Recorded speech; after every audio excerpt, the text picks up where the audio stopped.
اردو بک summary rich dad پور dead. دونوں ہی باپ بہت محنت کرتے تھے، مگر ایک باپ کی عادت تھی کہ جب پیسے کا معاملہ درپیش ہوتا تو وہ لا تعلق ہو جاتا اور اپنے ذہن کو سلا دیتا، اور دوسرا اس وقت محترق ہو جاتا۔ اس کا نتیجہ یہ برآمد ہوا کہ آخرکار ایک دولت مند ہوتا گیا اور دوسرا مفلس۔ یہ بالکل اسی طرح ہے کہ ایک شخص روزانہ جم میں جا کر ورزش کرتا ہے اور دوسرا گھر میں آرام کرسی پر بیٹھ کر ٹیلی ویژن دیکھتا ہے۔ جس طرح ہر روز باقاعدگی سے ورزش کرنے سے جسم مضبوط ہوتا ہے، صحت اچھی ہوتی ہے، اسی طرح روزانہ ذہنی ورزش سے انسان کا ذہن مضبوط ہوتا ہے اور دولت میں اضافہ ہوتا ہے۔ سستی صحت اور ذہن دونوں کے لیے ضرورت رساں ہے۔ میرے دونوں باپوں کا نظریہ ایک دوسرے کی ضد تھا۔ میرے ایک باپ کا عقیدہ تھا کہ دولت مندوں کو زیادہ ٹیکس ادا کرنا چاہیے تاکہ غریبوں کی حبر گیری ہو سکے۔ دوسرا کہتا ٹیکس کی ادائیگی سے ان لوگوں کو سزا دی جاتی ہے جو دولت پیدا کرتے ہیں، اور ان لوگوں کو نوازا جاتا ہے جو کچھ نہیں کرتے اور بیکار میں وقت ضائع کرتے ہیں۔ ایک کا مشورہ تھا محنت سے پڑھائی کرو تاکہ کسی اچھی فرم میں ملازمت مل جائے۔ دوسرا یہ صلاح دیتا محنت سے پڑھائی کرو تاکہ کسی اچھی فرم کو خرید سکو۔ ایک کہتا میری تنگی کی وجہ یہ ہے کہ میرے بچے ہیں۔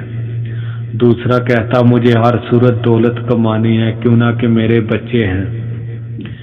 ایک عشاء کے دوران پیسے کے بارے میں بات چیت کی حوصلہ افزائی کرتا، دوسرا کھانے کے دوران اس قسم کی گفتگو کی حوصلہ شکنی کرتا۔ ایک کہتا جب پیسے کا معاملہ ہو تو بہت احتیاط کرو، خطرات مول نہ لو۔ دوسرا کہتا خطرات سے نبرد آزما ہونے کی اہلیت پیدا کرو۔ ایک کو یقین تھا ہمارا گھر ہماری سب سے بڑی دولت اور سرمایہ کاری ہے۔ دوسرا کہتا میرا گھر اضافی بوجھ ہے، اگر صرف یہی ہماری سرمایہ کاری ہے تو مصیبت کا اندیشہ ہے۔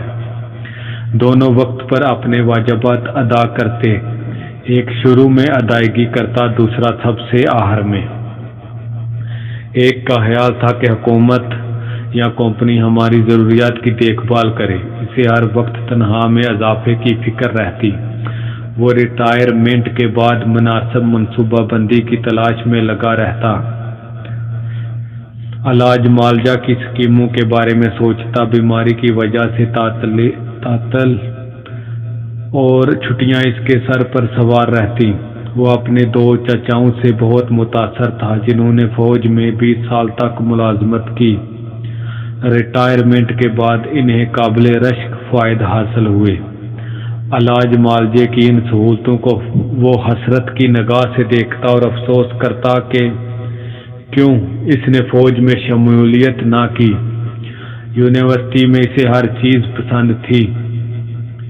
اسے یہ چیز پسند تھی کہ نوکری ایک مقررہ میعاد کے لیے ہوتی ہے اور اس سے پہلے کسی کو برخاست کرنا مشکل تھا۔ ایک مستحکم نوکری اور اس سے مربوط فوائد بھی اس کا مطمع نظر تھا۔ وہ بارہا کہتا میں نے نہایت محنت سے اس حکومت کی خدمت کی ہے اور سہولتوں کا حقدار ہوں۔ دوسرا مالیاتی معاملات میں خود مختاری کا قائل تھا۔ وہ ہمیشہ حقداری کی اس ذہنیت کے خلاف بولتا، کیوں نہ کہ اس کے خیال میں اس طرح کمزور اور ضرورت مند افراد کی تعداد میں اضافہ ہو رہا تھا۔ وہ ہمیشہ اس بات پر زور دیتا کہ انسان کو مالی طور پر خود کفیل ہونا چاہیے۔ ایک نے کوشش کر کے کچھ پس انداز کر لیا تھا، دوسرے نے سرمایہ کاروں میں اضافہ کیا تھا۔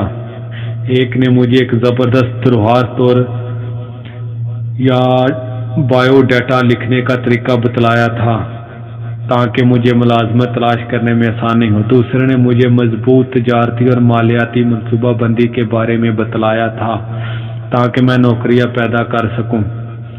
دو مضبوط پاپو کے زیر اثر رہتے ہوئے مجھے خاصا وقت ملا کہ زندگی پر ان دونوں کے نظریات کے اثرات کا گہرا مشاہدہ کر سکوں۔ مجھے یہ بھی پتہ چلا کہ خیالات کے بل بوتے پر ہی لوگ اپنی زندگی سنوارتے ہیں۔ مثال کے طور پر میرا غریب باپ ہمیشہ کہتا میں کبھی بھی دولت مند نہ بنوں گا، اور آخرکار یہ پیشن گوئی سچ ہوئی۔ اس کے برعکس میرا امیر باپ ہمیشہ خود کو دولت مند تصور کرتا۔ وہ کہا کرتا میں امیر آدمی ہوں، اور امیر لوگ یہ نہیں کرتے، وہ نہیں کرتے۔ ایک دفعہ اسے صحت خسارہ ہوا اور وہ تقریباً کنگال ہو گیا۔ اس کے باوجود وہ خود کو دولت مند گردانتا رہا۔ وہ خود کو حوصلہ دینے کے لیے یہ کہتا رہا غریب ہونے اور کنگال ہونے میں فرق ہے۔ پیسے کا فقدان وقتی ہے، جبکہ غربت غیر محدود ہے۔ میرا غریب باپ بھی کہتا مجھے دولت سے دلچسپی نہیں، یا اس کی سوچ بے فائدہ ہے۔ میرا امیر باپ کہتا دولت طاقت ہے۔ میرے خیالات کا تخمینہ یا ان کی اہمیت کا اندازہ لگانا شاید ممکن نہیں، مگر بچپن ہی میں مجھے اس بات کا اچھی طرح اندازہ ہو گیا کہ میں اپنے خیالات کی جانچ کروں اور ان کا اظہار کر سکوں۔ میں نے محسوس کیا کہ میرا غریب باپ اس لیے غریب نہ تھا کہ اس کی آمدنی کم تھی، یہ اچھی خاصی تھی، بلکہ اپنے خیالات اور کارکردگی میں وہ ایسے تھا۔ بچپن میں دونوں باپوں کی موجودگی میں مجھے اس بات کا اچھا خاصا شعور ہو گیا کہ کون سے خیالات کو میں نے ذہن میں رکھنا اور ان کی نشو و نما کرنی ہے۔ مجھے کس کی بات سننی ہے، امیر باپ کی یا غریب باپ کی۔ دونوں ہی تعلیم اور سیکھنے کے عمل کو بہت اہمیت دیتے اور قابل تعظیم گردانتے۔ ان کا اختلاف صرف اس بات پر تھا کہ دوران تعلیم زیادہ زور کس پر دینا ہے۔ ایک مجھے پڑھائی کے دوران محنت کی تلقین کرتا تاکہ میں اچھے نمبر لے کر کامیاب ہوں، مجھے باعزت نوکری ملے اور میری تنخواہ معقول ہو۔ وہ مجھے پیشہ ورانہ تعلیم دلانے کا خواہش مند تھا تاکہ میں اٹارنی بن جاؤں، اکاؤنٹنٹ بنوں یا بزنس اسکول سے MBA کروں۔ دوسرا مجھے دولت مند ہونے کے لیے محنت سے پڑھنے کا مشورہ دیتا۔ وہ چاہتا تھا کہ میں دولت کے معجزاتی اثرات کے بارے میں جانوں، اسے کیسے حاصل کیا جاتا ہے اور کارآمد بنایا جاتا ہے۔ وہ کون سے طریقے ہیں جن سے اسے تابع فرمان بنا کر مزید دولت پیدا کی جاتی ہے۔ وہ بار بار کہتا میں پیسے کے لیے کام نہیں کرتا، پیسہ میرے لیے کام کرتا ہے۔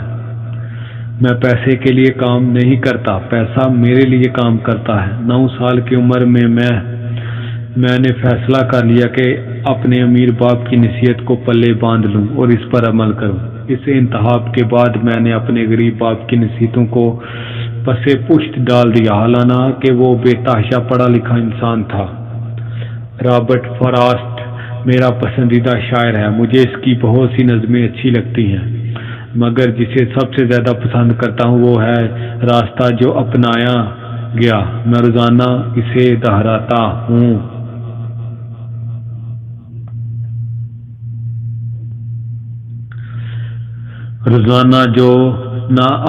راستہ جو نہ اپنایا گیا۔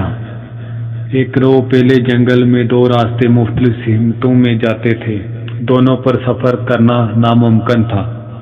میں اکیلا مسافر تھا، دیر تک کسی سوچ میں غرق رہا۔ ایک راستے پر دور تک نگاہ کی، یہاں تک کہ آگے جا کر یہ مڑ کر نظروں سے اوجھل ہو گیا۔ پھر میں دوسرے راستے پر روانہ ہو گیا۔ غالباً یہ راستہ میری توجہ کا زیادہ طالب تھا، کیوں نہ کہ اس پر گھاس اگی ہوئی تھی اور قدموں کے نشان نہ تھے۔ مگر جب میں ذرا آگے گیا تو اس پر بھی خاصی آمد و رفت کے اثرات تھے، اور ایک دن تک مسلسل میں اس راستے پر چلتا گیا اور راستوں سے ملتے گئے، اور اب واپسی ممکن نہ تھی۔ ایک مدت کے بعد بھر کر میں یہ کہوں گا کہ جنگل میں 2 راستے تھے، اور میں اس راستے پر چلا جس پر آمد و رفت بہت کم تھی، اور صرف اس انتخاب سے میری زندگی پر اہم اثرات مرتب ہوئے۔ Robert frost. 1916 اور اس سے دور رس نتائج مرتب ہوئے۔ بارہا میں نے رابرٹ فراسٹ کی اس نظم کے بارے میں سوچا ہے۔ اپنے پڑھے لکھے باپ کی نصیحت کو نظر انداز کرنے اور دولت کے متعلق ایک محسوس رویہ اپنانا آسان کام نہ تھا، مگر اسی فیصلے کے بدولت میری باقی ماندہ زندگی کا خاکہ بنا۔ جب میں نے فیصلہ کر لیا کہ میں نے کس کی بات سننی ہے تو دولت کے بارے میں میری تعلیم شروع ہو گئی۔ 30 سال تک میرے دولت مند باپ نے میری تربیت کی، یہاں تک کہ میری عمر 39 سال ہو گئی، اور جب اسے اندازہ ہو گیا کہ جو عام نکات وہ میرے کند ذہن میں گھسانا چاہتا تھا انہوں نے مجھ پر اچھی طرح قابو پا لیا ہے، تو اس نے مجھے مزید پڑھانا روک دیا۔ دولت طاقت کی ایک قسم ہے، مگر اس سے بھی ضروری ہے اقتصادی تعلیم۔ پیسہ آتا جاتا رہتا ہے، لیکن اگر آپ کو اس بات کا علم ہو کہ پیسہ کیسے اپنی چمکار دکھاتا ہے تو آپ اس پر قابو پا کر ایک بار پھر دولت کما لیتے ہیں۔ مثبت سوچ رکھنے کے باوجود لوگ صرف اس لیے کامیاب نہیں ہوتے کہ اسکول میں پڑھائی کے دوران انہیں پیسے کے کام کرنے کے طریقے سے لابلد رکھا گیا، چنانچہ وہ زندگی بھر پیسے کے لیے کام کرتے ہیں۔ چنانچہ 9 سال کی عمر میں نے شروعات کی تو جو سبق میرے امیر باپ نے مجھے پڑھائے وہ سادہ تھے، اور جب میری پڑھائی مکمل ہوئی تو مجھے اندازہ ہوا کہ صرف 6 سبق تھے جو 30 سال کے دوران بار بار میرے باپ نے میرے ذہن میں ڈالنے کی کوشش کی۔ یہ کتاب انہی 6 اسباق یا اصولوں کے بارے میں ہے، اور انہیں میں نے اتنا آسان فہم بنایا ہے جتنا میرے امیر باپ نے میرے لیے بنائے تھے۔ یہ جوابات نہیں مگر رہنما اصول ہیں، ایسے رہنما اصول جو آپ اور آپ کے بچوں کو دولت مند بننے میں مددگار ہوں گے۔ ہوا اس بدلتی دنیا میں کوئی سے تغیرات رونما ہوں، اور یہ اصول ہمیشہ کے لیے روشنی کے منار بن کر آپ کی رہنمائی کرتے رہیں گے۔ پہلا سبق: دولت مند پیسے کے لیے کام نہیں کرتے۔ دوسرا سبق: اقتصادی تعلیم کیوں ضروری ہے۔ تیسرا سبق: اپنے کام سے کام رکھو۔ چوتھا سبق: ٹیکس کی تریح اور فرموں کی اہمیت۔ پانچواں سبق: دولت مند پیسے کی ایجاد کرتے ہیں۔